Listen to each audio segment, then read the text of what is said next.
আসসালামু আলাইকুম রহমতুল্লাহ। দর্শক শ্রোতা কেমন আছেন? আশা করি আপনারা খুব ভালো আছেন। আপনাদের সাথে আছি এমএজেড টিভির পক্ষ থেকে আমি মোহাম্মদ নেসারি। তো দর্শক, আমরা আজকে আপনাদেরকে নিয়ে আসলাম একটি বিষয় দেখানোর জন্য।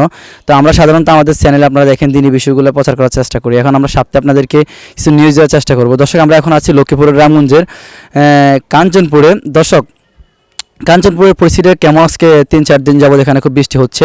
তো আমরা আপনাদেরকে দেখানোর চেষ্টা করছি এখানের বৃষ্টিগুলোর পরিস্থিতি কেমন বা এখানের অবস্থান কেমন। তো আমরা চলে যাব একজন ভাইয়ের বাসার সামনে। তো দর্শক, আমরা চলে আসলাম ওই ভাইয়ের বাসার সামনে। আপনারা দেখছেন ভাইয়ের বাসার অবস্থা কেমন। ওই ভাইয়ের বাসাতে আসলে কি বলবো, দুঃখের বিষয় প্রিয় দর্শকরা, ওনার বাসাটা খুবই ডুবে গেছে। ওনার বাসা ওনারা থাকতে পারছে না, এখান থেকে ওনারা অন্য জায়গায় চলে গেছে থাকার জন্য। খুবই অথহত আছে। এরকম ভাইয়ের মতো হাজার হাজার মানুষ আমাদের এদিকে, অনেক মানুষগুলোর অবস্থা ভোগান্তিতে আছে, যারা বিশেষ করে বেড়ির ভিতরে আছে। দর্শক, তাদের অবস্থা খুবই করুণ অবস্থা। আর আমরা যারা বেড়ির বাইরে আছি তাদের অবস্থা মোটামুটি আলহামদুলিল্লাহ। আপনাদেরকে আমি কিছুক্ষণের মধ্যে একটা মাদ্রাসার ফুটেজ দেখাবো। আর যদি একদিন হয়তো মেঘ হয় 1-2 দিন, তাহলে মাদ্রাসায় এখানেও পানি ওঠার সম্ভাবনা রাখছে দর্শক।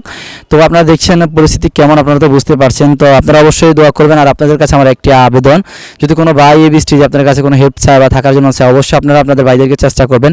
যেহেতু মানবতার কাজ রাসূল সাল্লাল্লাহু আলাইহি ওয়াসাল্লাম করে গিয়েছেন, বিশেষ করে আপনারা করার চেষ্টা করবেন। কখনো তাদেরকে নিষেধ করবেন না। তারা যদি আপনার বাড়িতে যায়, থাকার আশ্রয়টুকু অন্তত করে দিবেন। আল্লাহ তাআলা আপনাদের ভালো রাখুক, সুস্থ রাখুক, এদের কল্যাণ কামনা করে আমি আজকে বিদায় নিচ্ছি এমএজেড টিভি থেকে। আসসালামু আলাইকুম ওয়া রাহমাতুল্লাহি ওয়া বারাকাতুহু।